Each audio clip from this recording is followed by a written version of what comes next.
Hey guys, good morning, I think, depending on when you're watching this. Today we're going to be talking about, um,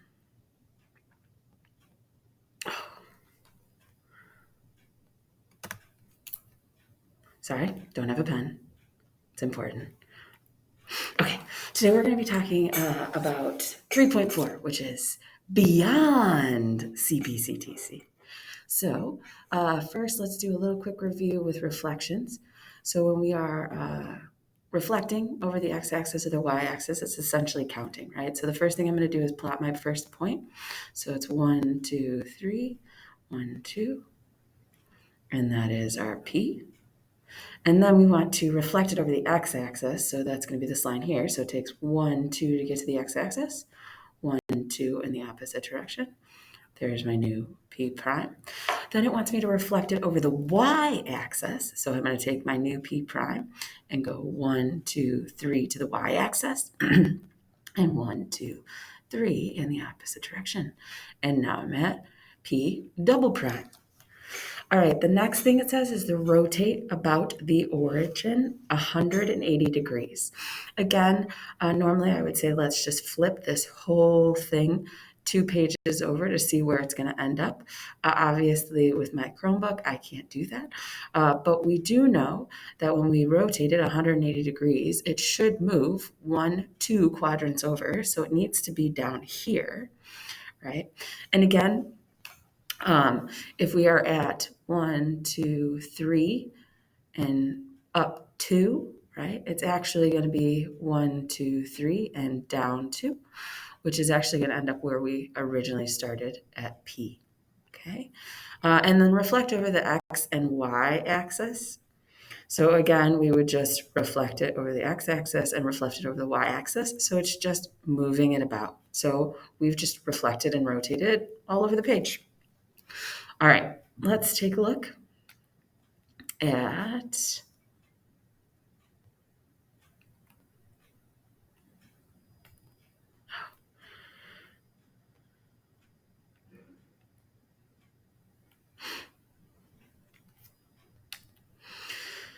our lesson for today. So again, we're doing beyond CPCTC. So we're going to talk about the altitude, the median, and an auxiliary line.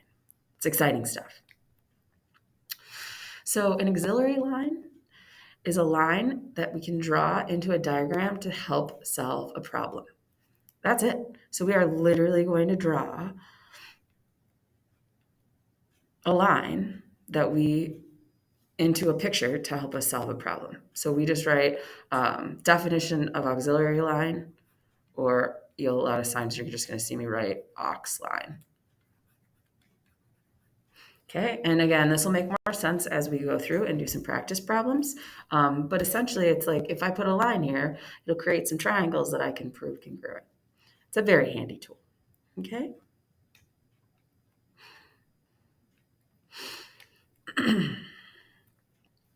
All right, so let's do a proof. I know you guys love them.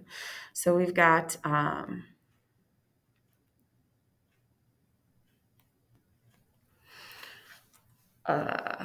we've got a circle here with a triangle inside of it, and it says we know that this is a circle, right?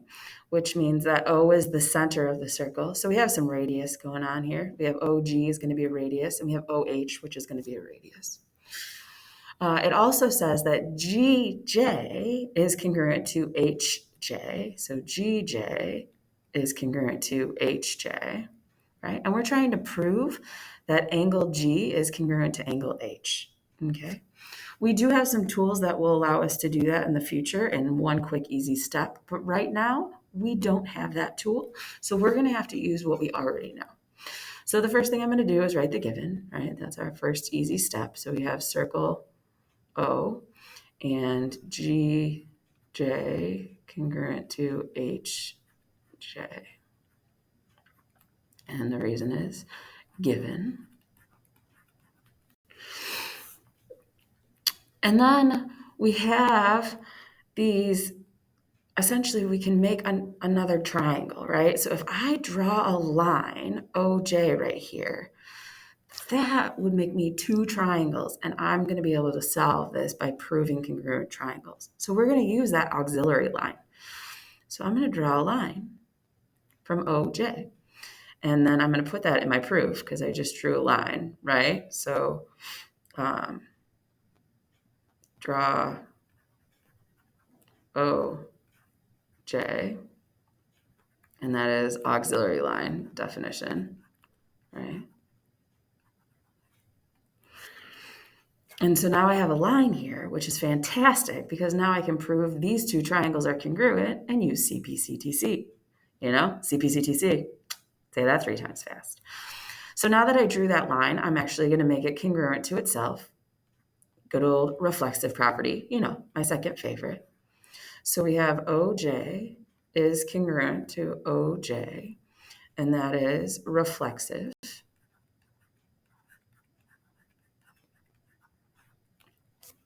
And then we have these radii, OG and OH. Yeah, all radii are congruent, so we're going to make those congruent to each other.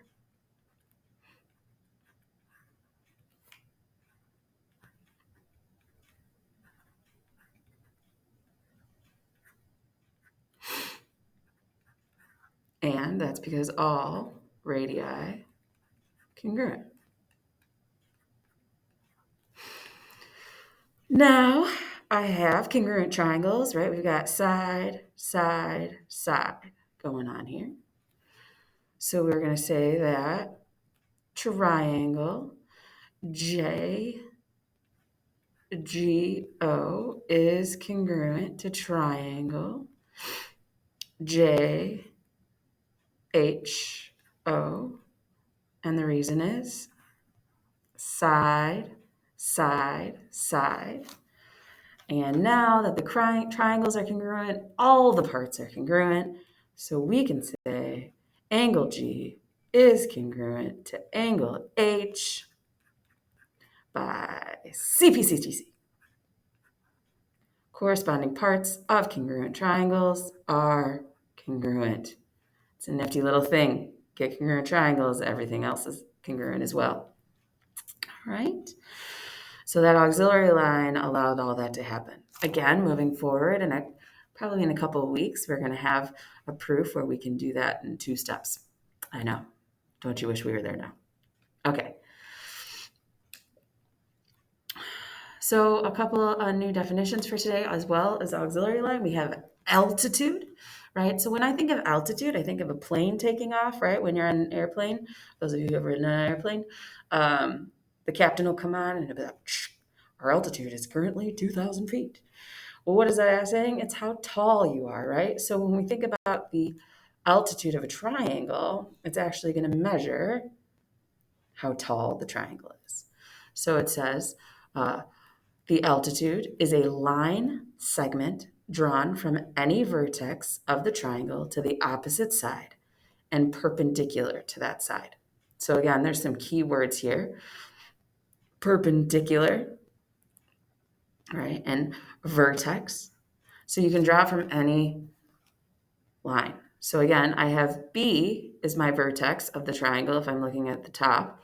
So the line, the altitude, we would draw right down here, and it's going to be perpendicular, right? And so we say altitude, perpendicular, okay?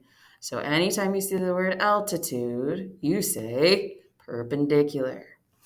Now it says, note, an altitude could possibly lie outside of a triangle, right? So again, if I was looking at A as my vertex, it's possible that the altitude is actually over here, right? Because it's going to make a right angle. So just be careful. It doesn't necessarily mean that it's going to be inside the triangle. It starts at the vertex and it goes to the opposite side and it's perpendicular to that opposite side. But remember, that side can keep going theoretically, so it doesn't necessarily have to be inside. All right.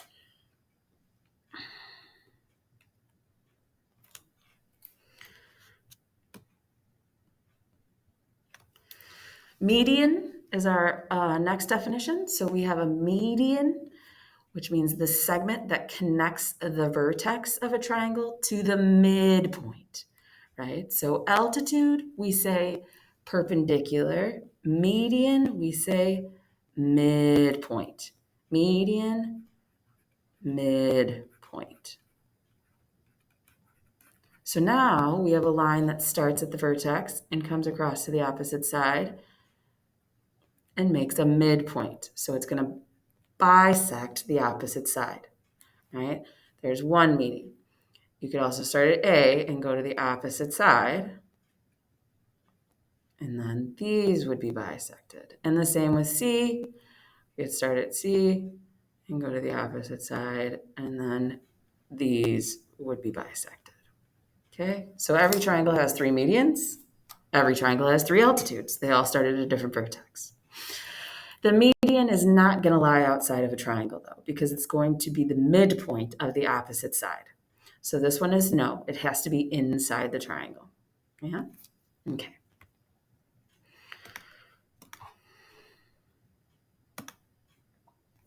All right.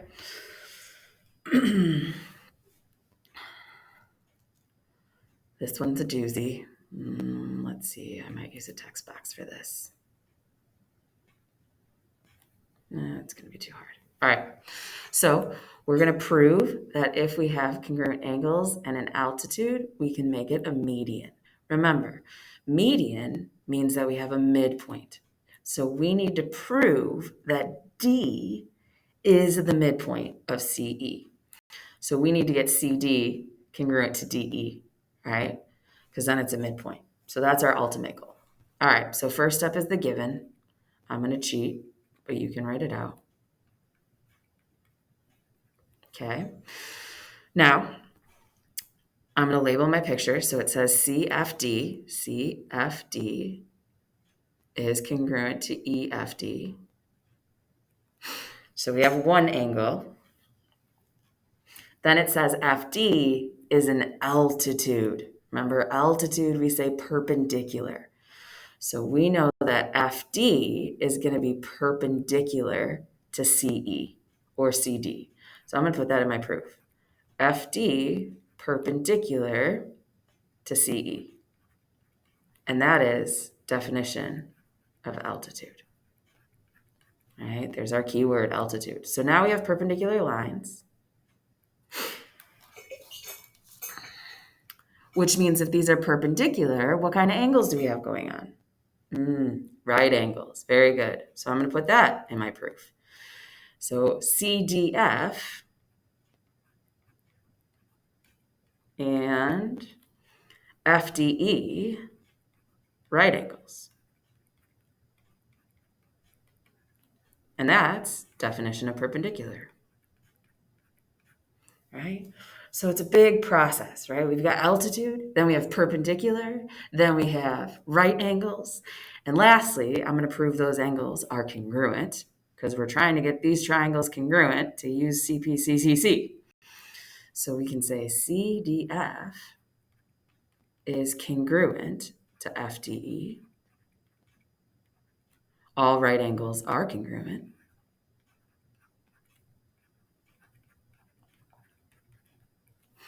All right, so now we've got these angles are congruent and these angles are congruent. We need one more piece of this puzzle, and that's one of my favorites, right? We got the good old reflexive side. So now we can say DF is congruent to DF, and that's reflexive property, second favorite property, right? And let's mark that in the picture. And now these triangles are congruent by angle, side, angle, angle, side, angle.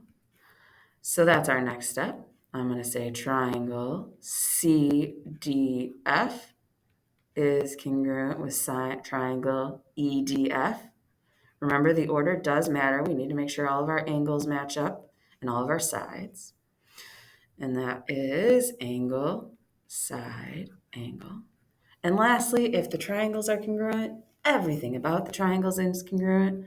So we can say CD is congruent to DE by CPCTC. Corresponding parts, congruent triangles are congruent. Well, now that we know that these pieces are congruent, we can say for sure that D is a midpoint, right? D midpoint of CE.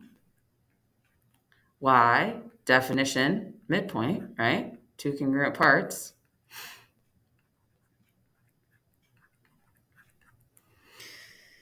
And if I have a midpoint, I have a median. So FD median. Definition median. And we just did a 9-step proof, ladies and gentlemen. Give yourself a pat on the back. It wasn't too bad, right? So again, key things here. Altitude, perpendicular. Perpendicular, right angles, congruent angles. Then we proved some congruent triangles. We used our CPCTC. Then we have our midpoint to prove our median. Yeah? I know, it's pretty. Okay.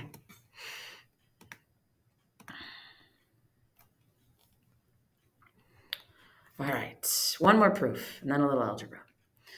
So again, we have NR congruent to PR. Then it says RO bisects NRP. So there's our given. I'm cheating, you won't. All right, we want to get OR bisecting NOP, which means we need these two angles congruent. Again, we're going to want to use CPCTC here, right? So if I have NR congruent to RP, let's use our other piece of given. If RO bisects NRP, what two angles are going to be congruent? Definition, angle bisector. To save us some time, I'm going to put a number here, 1 and 2, but it would be NRO and PRO, right? So angle 1 is congruent to angle 2 by definition of angle bisector. RO bisected NRP. And then I'm going to prove that good old reflexive side, one of my favorites, RO congruent to RO reflexive. And now we have congruent triangles. NRO is congruent to PRO by side angle side. Good old CPCTC. And let's make this angle 3 and angle 4. So angle 3 is congruent to angle 4 by CPCTC.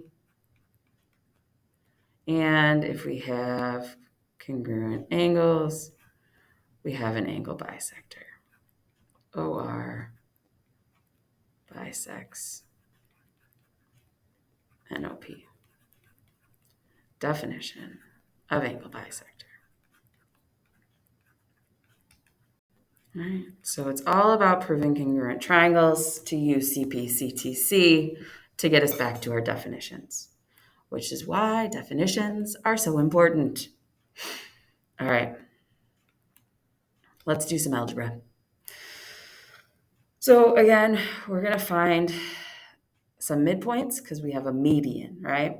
So everybody write this formula down. When we're finding the midpoint, which I think we did an example in our homework already, we take the average of our x values and then cut it in half, right? That's like the average.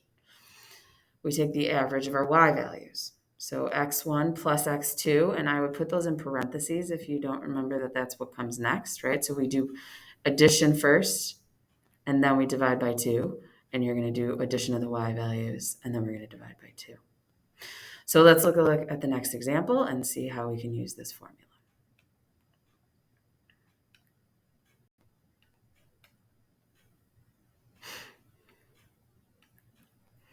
So it says, let's label this triangle. So we've got -4, 1, 2, 3, 4, +2. And then I have 5, 6. 1, 2, 3, 4, 5. 1, 2, 3, 4, 5, 6. B, A, and then 6, 0 is C. So I have a triangle.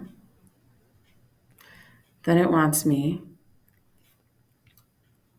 to find the midpoint of each side and draw its medians. All right. Again, for lack of time, I'm just going to find one median because I feel like you only need one example. But if you need more, pop in. So if I'm going to find the median of BC, that would mean I would want the midpoint between B and C, right? And it would start at A and come over here. So the median would be, let's call it AM. So I need the midpoint between B and C if I'm finding the median of AM. So if I'm looking for the midpoint between B and C, I'm going to add my X values together. So we have 5 plus 6 and divide by 2, right? And again, this is for my midpoint between B and C if I'm looking for the median of AM.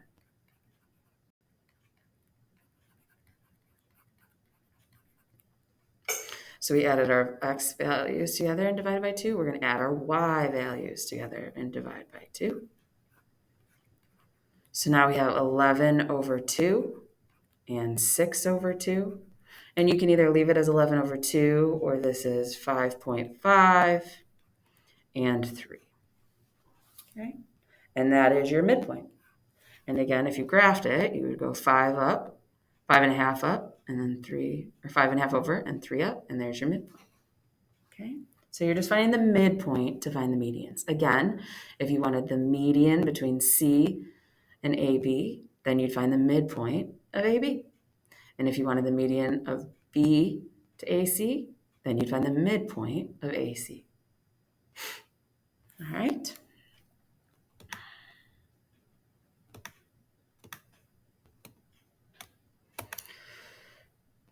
Okay, so that's our homework. You should all have the median worksheet that I gave to you yesterday, but if you don't, pop in.